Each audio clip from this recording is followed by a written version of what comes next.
Goeie, het is maandag 20 november. Welkom bij Bient. Miljoen aan tafel. Het is cinema van de Vogelhelling. Zij maakt het haar grote zwagen over de uitbraak van de vogelgriep. Zie je Annema hoe de revolutie in de journalistiek Friesland. En dan hebben we het over het Nije Mediacentrum.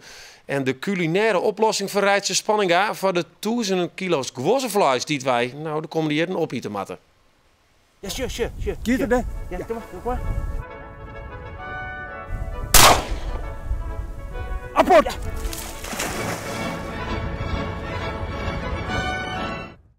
Rijtse, dat wie vliegen weekend, toen mocht dit nog, hè? Toen mocht het nog. Die 22 hoeren die binnen nou nog weer op nij instelt. Goeie beslissing trouwens van de oerhiet.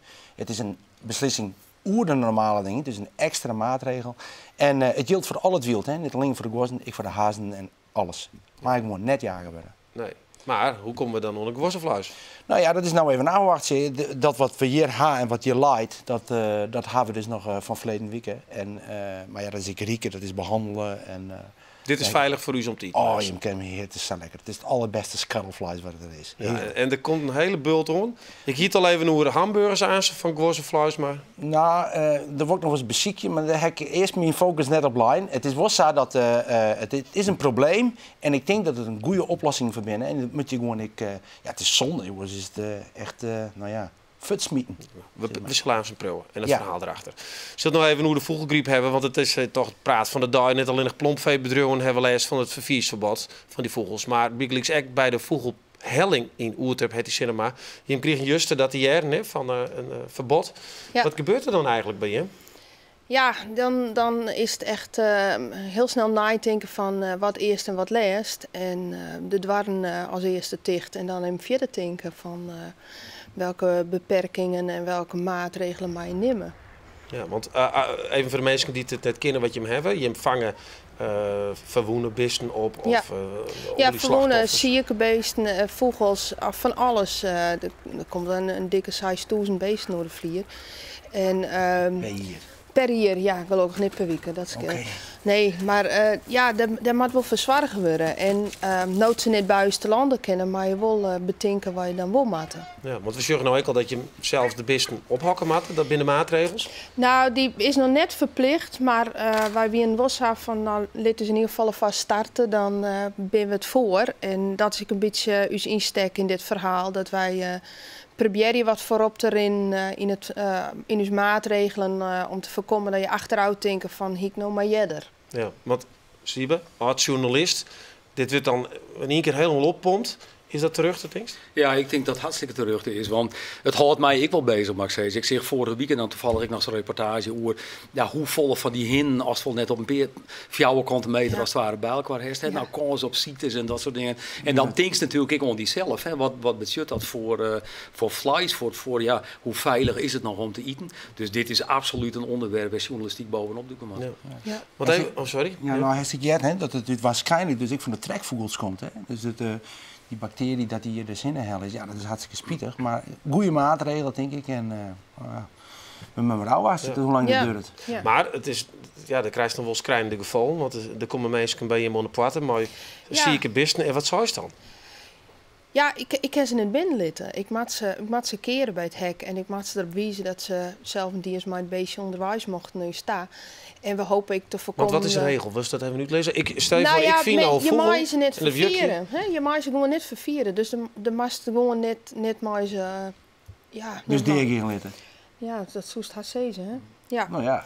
Nou ja, in de meest erge gevallen is het misschien dat je het beste het beest uit je lijden verlossen. En er zijn gelukkig hier in uw omkriet nog steeds mensen die dat wel kennen. Dat is ik helpen.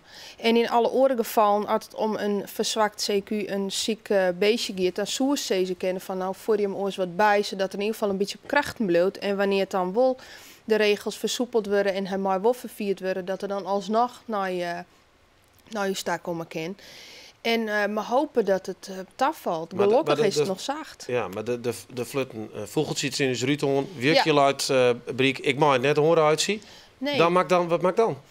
Nou, de kap binnenhouden, daar staan nog maar begint. Ja, maar dat is zo'n beetje te creperen. Nee, maar als je altijd om raamslachtoffers gaat, is het sowieso belangrijk om gewoon eerst een beetje te laten lezen en bij te laten komen. Wij zijn als mensen niet gauw geneigd om in te griepen. En in een heel soort gevallen redt dat hem zelf alweer op. Als het juist dat die vleugel af een paar dwarsstrol leidt en het beetje vreselijk leidt, ja, dan is het toch handig om even contact op te nemen met of een politie of met us. Politie zelf? Ja, nou ja, goed. Er is door de meesten zijn NVWA of politie met vragen worden van wat te doen als. En ik hou collega's hand die mij mensen voor de doorsting. Ik heb wel mensen die bij mij voor het hek sting en die de boertjes lezen en weer voortgang binnen. En ik hoop niet dat dat te vaak gebeurt, want dat is wel heel vervelend. Ja. Maar ik kan me ook vaststellen dat mensen lul worden. Ja, ik heb juist al leuke mensen aan de telefoon die gewoon er helemaal mee omwien. Van wat maakt nou maar dit beestje? En ja, wij konden geen oplossing bieden. En dat is heel vervelend. En dat is wel heel gek, want dan komt eigenlijk dat verhaal van die vogelgriep komt heel dichtbij. Ja. Want ik bedoel, die hinnen, die legbatterijen, daar komen wij als normale mensen haast nooit, denk ik. Dit wel. Ja. Ja, dit is wat je alle dagen gewoon sjuggt, hè. Mensen sjuggen dit, ben sjuggen dit. Er gebeurt van alles op de dieken, bij de hoezen. En ja, daar worden mensen toch graag wat van. Ja, en Antjes, stukje bal. Antje voor je, ja, dat... Ja, het gaat vier. Ja, het gaat heel vier. Ik zou het even net doen, Leo. Even net wel. Nee. Oh. En Rijts, hoe zit het met die? Maar is het ook in de pieken bij die in de... Nou, het is wel zo dat datgene wat ik dus, wat we nog hier als voor hier, steeds maar in deze keuken, dat broek ik dus nog wel. En dat ken ik goed, dat maai ik. Maar altijd als het een opschot wordt, ja, dan leidt er een beetje een smet op. Dan moet je gewoon eens even aankleden, de helft van de kaart houden. Dat moet je net waan. Ja. Maar op dit moment is het eigenlijk net slim. He, nou nog net. Ik bedoel, dat kennen we prima. Dat kan prima. Maar maar het is een extra maatregel, hè, deze. Ja. Dus ik heb toch wel goede hoop op dat het daar een gauw want het liep het redelijk behind te bleuwen nou daar. Dat zo'n budget te kennen dat je maar weer een heel soort slachtoffers binnenkrijgt. Is dat om? Ja, tuurlijk. Okay. We zijn net zo gauw benauwd. Hoeveel geheim er nou? Nou, je werd altijd om een ophakplicht geeft, dan heb ik een 200 vogels op een viever zitten die we vangen maten. En voor de rest is het gelukkig vrij rustig. En kunnen we de eventuele aanloop wel om. Ja, nou ja, we moeten dus maar gewoon vooral die vriendelijk wezen, hè? Maar die had je ingriepen, maar het is een beetje luguber. Ik wilde ik lauwer ik niet. Maar ja, extra lijden is ik net leuk. Nee, dat is ik net zo. Nou, oké. Bedankt in ieder geval voor die verhaal. Want nou, we bleven eigenlijk bij die vogels heen, want die jacht die luidt nog stil. En wij moeten toch onder het gwozenvlees, dat is een beetje het credo van het verhaal hier, zo volle mogelijk left. Ja, we hebben natuurlijk het is een probleem, dat begint te volle. Dat is gewoon te volle. En, wat is te volle? Nou, ben gewoon te volle gewassen. Ik bedoel, het is echt gewoon een probleem. En we hinten al gewoon over de Arjen Squadron, dat is dan best preventief bezig. Helemaal voor. Maar op dit moment is dat nou net zo aan de orde. Dus die jagers onder u, die moeten ervoor zorgen dat er enigszins, maar het is safvolle. Dus maar er komt gewoon een heel soort vlees vrij. En dat vlees is, dat zei kreeg ik al, dat is het lekkerste scharrelvlees wat er is. Het is mager, het is mooi. Ja, dat kist van alles maar waan. Ik zal even een paar stappen voor omzetten in het proces. Want Rijtsen die het al het jaar in West. Ja. Zullen we eens even zien hoe dat eruit zit? Vooral hoe dat eruit ziet, vind ik mooi. Dan snij ik even een stukje worst. Doe dat maar. Ja.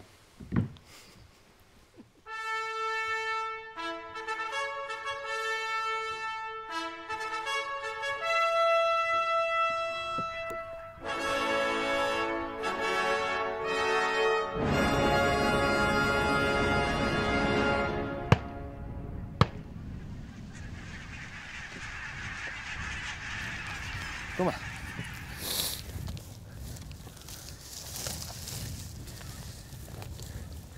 Zie je, dat is al.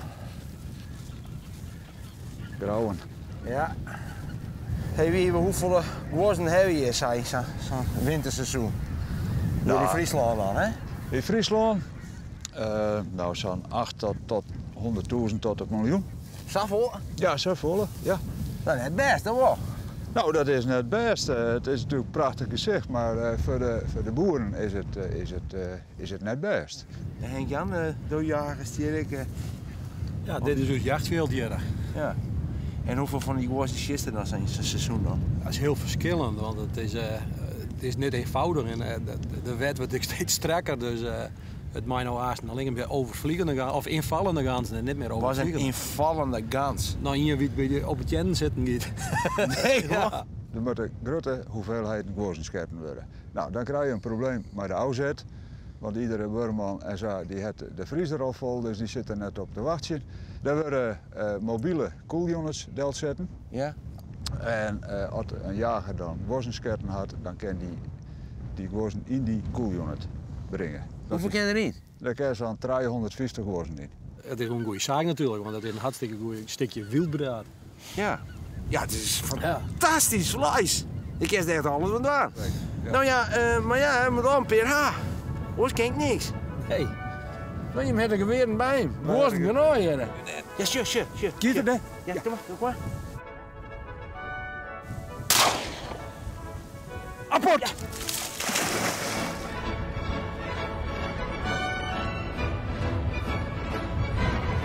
Goed zo. Goed zo. Ja. Bravo. Ja. Dit weer maar uitje. Een kolletje. Ja, Met een kapje. blesgoes. Er is maar één oplossing. In een pannen. Ja. Wietlof salade, was het een proe? Ja. Ja? Salade met wietlof, appel en rieke worstenborst. Nou, lekker niet of net? Dat dacht ik al, ja. Ja, heerlijk.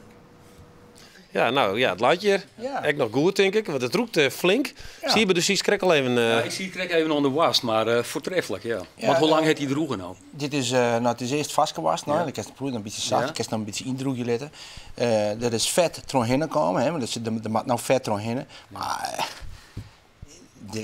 fantastisch. En Ik hoe bedoel, vindt die altijd dat die vogelvrouw het zakproe- eigenlijk? Want ik vind dat wel belangrijk. Want daar is het preun. Ja, Ik denk zeker. die zal wel zeggen, ja, dat Doe wil ik je geen helemaal net. vogels? Jawel, Oké. zeker hoor. Maar Ja, ja, voest lekker? ja zeker. Maar heeft geen probleem hoor, dat ze aansketten worden? Nou ja, voor mij, ik zou geloof voor het ijskoortje gaan. Dat past mij beter. Ik ben net zo Omeletten van dus. Ja, ik ben net zo van het shitten. Nee, en dat, squadje. maar het scoortje vooral, ja, nee, dat krijgt toch een omelet? preventief. Nee, gewoon nee, maar dan, als de Nee. AS scoort, dan Ja, want dan komen er maak geen je pieken. als je dan maar ze mij neemt en dan kan je in de pan want dan krijg je een omelet. Alleen nog als ze mij neemt, dan gaat die woord weer aanlezen. Ja. Dus dat mag je niet doen. Dus de massa squadjes zodat er Ian, Gien, zoiets wie stoel en Maar dan ja, krijg je veel dat is minder. nou te laat. Ja, het is dat- nou Nou te te laat. laat. ja. Dus ik bedoel, dus de mat jagen worden. En nou dat vlees dan nog eventjes. Ja, wat want je hoe dan komt het? Want we zeggen dus die koelkasten, die vriezers, die staan Ja? midden in het loon. Dat is Ja, natuurlijk geweldig. een absurd gezicht. Maar hoe idee, komt het dan goed idee. bij die en vervolgens bij mij en ik ben mensen die net bij die in de restaurant komen, maar gewoon thuis een frituurpan. Ja, nou, frituurpannen, ja, oké, maar ik zou net direct een frituurpannen. Maar wat het nou eerst even zijn, als die worsten die worden slachten dan in de Ronriep van de Meer. En dan zie ik het dat zien wij dus naar de consument. Dat komt eerst bij de horeca. Ik denk dat dat de makkelijkste manier is om dat eerst in de horeca iets van te maken. Want ik hoop dat er slachters binnen die zeggen, oké, ik in droege wasmaatje. Het is super mooi, het is heel mager. Dan kan je er van alles mee doen. En ja, ben je dan net, dan ben je heel dwarsem bezig. Maar met wordt het z'n dan een soort van hin? Broek ik het aan om te wokken om in de ries te doen? Ken dat? allen. Oh ja, tuurlijk. Ja, je kan een ombrieën. Ja, maar hoeveel van die kilo's komen er op je zaal? Nou ja, Ik vind dat heel er zo. binnen 1 miljoen. Zo worden net alle miljoenen natuurlijk voort. Ik bedoel, maar het moet gewoon beheerd worden. En er moet een plan wezen dat je steeds kennen van... hier moeten we wat aan het doen. Nou, de jagers kennen nou wat doen. Ja, nou even net. Maar Aasten wel weer, daar gaan we vanuit. En dan ben ik voor wat zoals preventief, Ja. aanscoortje. En dan kan we het in toom houden. En daar gaat het om. En lekker eten dus. Zolang het er net is, maar het zal altijd bloeien. Ja, maar is een pansje. Was het Meestal even krijg ik al bloeien? wat eten. Dat wordt het nog vrij lang ja, nou, trouwens. niet met beneden. Ja. Ja, niet met beneden. Zit er, hoe maak ik dat opeten? Nou, ik heb een vorkje. Oké. Zo, dat is even makkelijker. Alsjeblieft. Maar ik je het omschreeuwen, Siebe, wat de smaak is? Want, Ja, nou, het is een hele is het intense wild? smaak, maar ik inderdaad zeggen. En wat Stoos zei, ik pak hem mee. Het is absoluut net vet, hè? Het is heel mooi merig vlees, dus Het is bijzonder smaak. ja. Nou, dat is best goed. Een soort van carpaccio heeft ervan maken. Ja. Nou, het is, ik heb er een salade bij van appel met wietlof. En het is licht rieken, dus het is heel smakelijk. Oké, maar dit, even voor de duidelijkheid. Dit is dus in die restaurants aan te zien. Ja. Maar nog net je boppen in de kantine. Dat ik het uit een bakje... Het mag voor mij haast zijn wezen. Oké. Oké, maar het helemaal mainstream, overal, elke Ik vind dat supermarktketens er ik hoe denk ik. Oké, nou, dat jou was even mooi. Ja, wij zeggen even nergens zoals van 2016 met de centrale askleerwijze. Dat is de dik die Dokkum beter bereikbaar maatje mat. Deze week riet verslagjouwer Eduard Rekker bij het tracédeel om te zien hoe het er vast zit.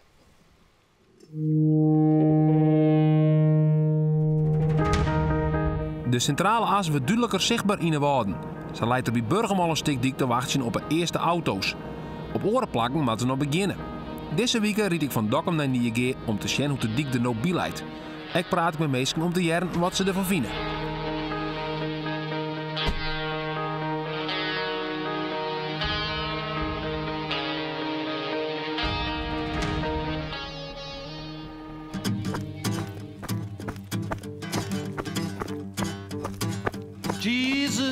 Nee, dit is de eerste keer. Ik ben hier vlakbij in de buurt. Ja. Ik wil eens zien hoe het hier al hier komt. Nou ja, ik denk, ik kom regelmatig het land even in. Dus ik denk dat ik nou volle jaar er in jaren 4 ben. Op de ontsluiting, dus daar ben ik wel iets mee.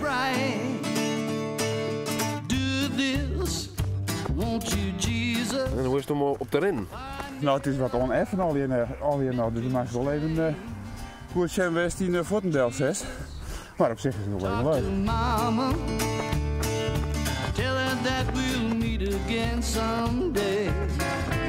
Bij Dokkum komen treien naar rotondes. De oude Roenwij wordt ermee oerstallig. Straks sluit de Lauwe Zeewij vanuit het noorden gelijk op een centrale as. De turborotonde 30 nog met Fritsje zorgt voor die ondersluiting. We weten nou wel ongeveer hoe het komt. Tenminste, hier de ondersluiting op Dokkum. Ja, je Die contouren lezen er nou wel. Je kan nog beter een voorstelling van maken hoe het komt. Ja, precies. Ja. Nou ja, dat is eigenlijk een beetje de reden waarom ik er even omstappen wil. Ja, zit nog vaker dan, denk je dan? Nou, dat denk ik net. Nee, ik had nog wel een snatje. Zoals te rennen was, is dit net het leukste parcours om te rennen. Maar gewoon om even te weten hoe het nou komt, is het wel even nieuwsgierig. Waarom is net het leukste parcours dan? Dat is wel een beetje saai, dan moet je weer de waarden wat in. Maar als het er zelf is, dan ren ik nog terug. Er is hier nog maar in. Nou, dat zullen we dreigen weer al. Ja.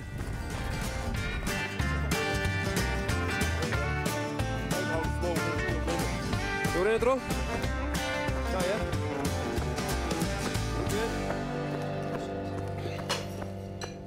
Ja, zie je, dat is hartstikke prachtig, hè? Dat zoek Ja, wel prachtig. Nee, precies, maar even rennen op stukjes diek. Ben dan net een auto komen kennen. Zodat je rond de heen ik een hele hoop rennen even op stukjes haken rond Leeuwarden. Ja, dus werd straks de auto's heen razen en ook is nog maar even een heel mooi hut rennen. Zult even nergens oorzoek hebben, want 3 weken nou onder slag met het opzetten van een regionaal mediacentrum. Wat wie de opdracht ook alweer aan het begin van het traject? Nou, heel kwad zijn regionale journalistiek, het moeilijk. Kijk- en luistercijfers erin waarom. Het aantal abonnees bij kranten erin waarom. Advertentieinkomsten erin waarom. Daar wordt al heel lang over praten, wordt jarenlang over praten. En eigenlijk ontstaat nou het gevoel, we zoeken eens een keer wat wanbaten. Geen woorden, maar daden. Laten we als mediapartners in de regio de handen inslaan. En zien of we in gearworking nieuwe dingen tot stand brengen kunnen. En dan mag je inderdaad ik denken om nieuwe innovatieve vormen van journalistiek. Maar even de partijen, dat omroep, weet ik, de kranten. Nee, dat klopt. Het is eigenlijk nog net helemaal duidelijk welke partijen op termijn al. Maar waar is het op praten? Want dat is die opdracht. Ik heb heel breed praten, maar je had de kranten, Fries Dagblad, Omroep Friesland, lokale radiostations, maar bijgelijk zit maar bestuurders. Of, nou ja, wat deze week ik nog op planning zie, het meeste van culturele hoofdstad bijvoorbeeld. Eigenlijk gewoon, ik kom een beetje breder inventariseren. Wel leidt het probleem en weg heeft misschien makkelijk waar de oplossing vinden. Ja. Moet het haast een internet-tv? Ja, internet-tv het absoluut toekomst. Dus dat er vormen van internet-tv komen, liet mij heel waarschijnlijk. Ja. En ken het dan niet commercieel? Of? Ja, commercieel ken alles. Dus juist nou natuurlijk in Friesland dat er al wel vormen van commerciële televisie binnen. Hè, die ik internet-tv achter binnen. Hè, dat is Podium-tv bij de Leaks in Heerenveen. Ja. En die concentreren zich heel erg op sport en cultuur. Ja, als omroep, weer een publieke omroep. Dus dan mag ik in. Nou, laten we vooral eens eventjes maar een voorbeeld beginnen. Want ik heb begrepen dat het is vooral een platform voor websites, voor een app. Weet je, dus het nice op vinden kennen. Het rappen nice. Maar nou hebben we Rijtse. Die begon zelf wel even ook commercieel, maar laten we hem nou eens eventjes publiek houden. Rijtse die is bij ons culinair on the go. Ja. Hoe zoen wij hoe zouden dat in dat mediacentrum hem, hoe zouden we hem een plakje aan kunnen? Ik bij bijvoorbeeld de kranten of regionaal. Nou, dat lokaal. is heel goed zeker kennen. Wat absoluut op dit moment een thema is, zorg. Meestal ben dwaande bij zorg, meestal ben ik dwaande bij dwarsemers. Ja. Daar heeft eigenlijk al 2 thema's te pakken die heel erg overkoepelend in een mediacentrum onder water komen kennen. Daar soort gezamenlijke producties op. Ja, maar even eruit, kennen. Lifestyle, gezond Zo niet, eten, gezond bewegen. Nou, daar heeft ze eigenlijk al. Maar dan willen wij Rijts helemaal net kwijt. Wij willen helemaal net dat Rijts zien laat de kranten komt. Nee, dat willen wij helemaal Nee, net. maar ik denk dat dat soort gearworking, zeker als ik zei, het is een Fries mediacentrum. Hè. Het accent moet inderdaad ik wil lezen op dat wat in Friesland bad. Ja, daar sluist natuurlijk ik automatisch wel on bij, nou ja, ik noem het dan maar een icoon van Fries eten. En dat is Rijts in dit geval. Dus dat zou natuurlijk helemaal net zo gek zijn. Nog even concreter, even redactioneel, Sjoerd. Zelf altijd een voetbaljournalist West. Je hem ziet dan maar de Louter Kranten en het Omroep en dus de Dagblad op de tribune. Ja. Maar wie dat als collegiaal dat je elkaar alles taspeel? Nee, we zijn geweldige collega's, maar we zijn op een bepaald stuit enorme concurrenten. Hoe dan?